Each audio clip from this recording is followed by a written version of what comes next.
The Olympics. Have been watching the Olympics?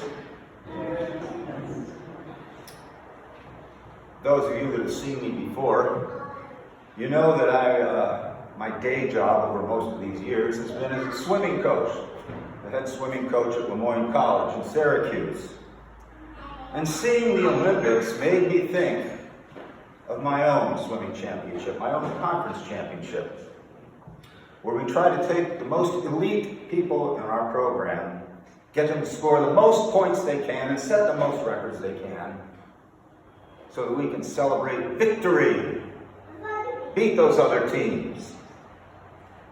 And one year, the last year we actually had a championship, obviously COVID wiped it out last year. The last time we had a championship, my team did swim very well. It was amazing. I think we had 11 team records. People were smiling. We had some high point winners. There were a lot of real highlights in this championship. So I go home, and my wife goes, "How did it go?" And I'm warning you, my wife was a guidance counselor for 30 years. I said, "How did it go?" And I said, "We set 11 team records." The team was, we had 20 people qualify for Easterns. It was wonderful. And she goes, "Were their parents there?" I didn't take attendance. I guess they were. Were they happy? Sure, they were happy. Were they excited? Well, yeah, they were excited. And it occurred to me, eventually, not right there, it occurred to me that she was focusing on the experience that the whole team had, not just the winners, not just the people that topped out on the top of the podium. And it made me think of another person on my team, a person that did not score points. I won't tell you her name, but let's call her Ellie. Ellie was a girl who wanted to join the swim team coming out of high school, and she had no swim experience. But she really wanted to join the team. And I looked at her, she's 6 feet tall, and she's chiseled, and I thought, we can make something out of that. We can do that. There I was focusing on high achievement, getting her up to the top. And 3 years later, she's entering her senior year, and guess what? She still can't swim. Oh, she can swim. But you know how with a natural swimmer, some of the people you see in the Olympics, when they put their hand in the water and they grab it, it's like the water cooperates with their hands. They feel it. And they push water behind them, and it's so smooth and so beautiful. Ellie might as well have cinder blocks tied to the end of her arms. But her spirit is incredible. What she has brought to the Lemoyne swimming table, what she's brought to all of us, her teammates, is spirit and joy. A joy that you just can't duplicate. And if I have to think of a team without Ellie's energy, without her happiness, without her effusiveness, I can't. She may not be the straw that stirs the drink, but she's the glue that holds us together. That is her gift to this program. So you can't just focus on the elite. You look at our reading from Ephesians today, where the writer talks about gifts both great and small.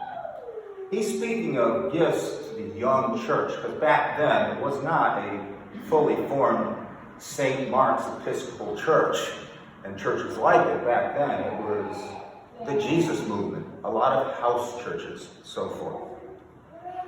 And so he was speaking about gifts to the church, but it really does speak out to all of us in everything we do, because God can act through us and in us and with us through everything we do, both in the church and out.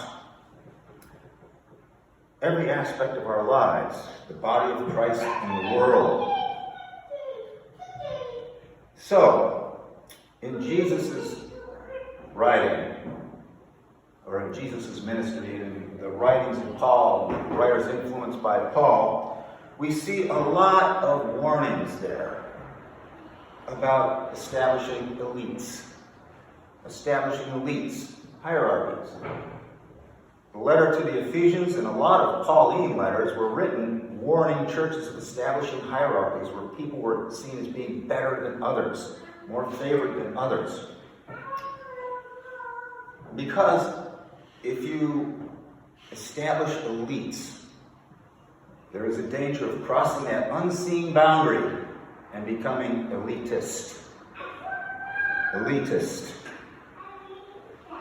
You go from thinking about achievements and making it. Of course, some people are always going to make more money than others. Some people are going to run faster, swim faster than others. Some people are going to speak better than others. Some people are going to actually understand physics. Some people are going to do great things, and other people will occupy more humble walks of life. But you can't think that you're better than anybody else. That's the real message here of these readings today. You can't think you're more worthy. You can't think you're more worthy of success. You can't think you're more worthy of communion with God. Think about that scene in A Christmas Carol when the ghost of Christmas Present accompanies Ebenezer Scrooge into Bob Cratchit's house. And part of the conversation goes on and on, back and forth. And he turns to Scrooge and says, "Do you think you are more worthy in the eyes of God than that poor little boy?" Speaking of Tiny Tim. That is the truth. In every walk of life, the humble support the rich and the wealthy and successful. And there are other, if you imagine a broth or a cauldron, a stew, if it were, as it were, and you take an elitist attitude, and you mix in some other ists. Think of other ists, like misogynist, racist, militarist, sexist, extremist, a lot of other ists, and you mix them in there into that cauldron, into that stew, into that broth. You don't just become somebody who's an elitist who thinks that they might be better than somebody else. You might become a person who believes that people who don't agree with you or are part of your tribe are lesser beings. Perhaps not even human. Perhaps worthy of just being objects, assets, to be used and expended, slaves. Let's go back to Ellie. Ellie's a woman. A woman, an outspoken, joyful woman, part of a team. There are places in this world where not only could Ellie not be on any kind of team, she wouldn't be able to leave the house. She wouldn't be educated. If she dared to disagree with her boyfriend or husband or father, she'd be beaten. Violence against women. But if she were gay, or of a different color, from a different place in the world, had different beliefs, or was just plain different, that's really what the writings in Ephesians and the ministry of Jesus were all about, is warning people, admonishing people, encouraging people not to create those elitist barriers around themselves that are so hard to scale. Create so much division in the world. I think to a certain extent, whatever form judgment takes in this world, it'll be based on how we personally and collectively manage those ists, those toxic, dangerous ists that we can brew up. Like I said, elitist, racist, sexist, misogynist. There are a whole lot of bad things that go in there that don't rhyme with ist, which is why I'm not saying them now. But there are a lot of things that go into that and affect our thinking. It makes us make boundaries. Boundaries around ourselves would be so hard and so difficult. Fortresses that the others can never, ever enter. So in our gospel today, Jesus wants us to never be hungry or thirsty. In Ephesians, even the most humble and the most talented of us are encouraged to use our gifts for the good of all. And I would say, in addition to never be hungry or thirsty, I would say that Jesus would encourage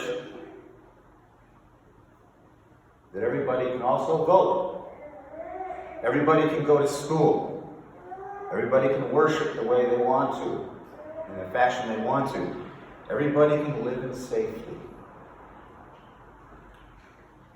You know, I always go back to a sporting theme. I can't help it. That's where I'm from. But you know, you remember Grantland Rice. It's not whether you win or lose. It's how you play the game. From my wife, from Ellie, from all the unsung heroes that help push people to the top in every field, who help push people up to success, who help make the whole organism healthy, no matter what they do. Whether they're a nuclear engineer or a sanitation engineer, whether they're the person in the pool that doesn't make the championship team, but really helps other people who do make the championship team. I think that can be expanded. I think personally and collectively we can expand that definition, and I pray that we do. It's not just whether you win or lose and how you play the game, but it's not just how you play the game, it's who you let on the team. Who do you let on the team? Everyone can be on the team. Our tent, as a church, as a people of God, is big enough to let everyone on the team. And I pray that we just keep that awareness about us as we go through our daily lives, as our kids grow up and join their activities. I pray that nobody becomes a classic Little League parent out there. I'm looking at you guys out there. But encourage your kids to participate joyfully. Encourage everything they do. And you realize that no gift, no talent is ever wasted. Amen. Amen.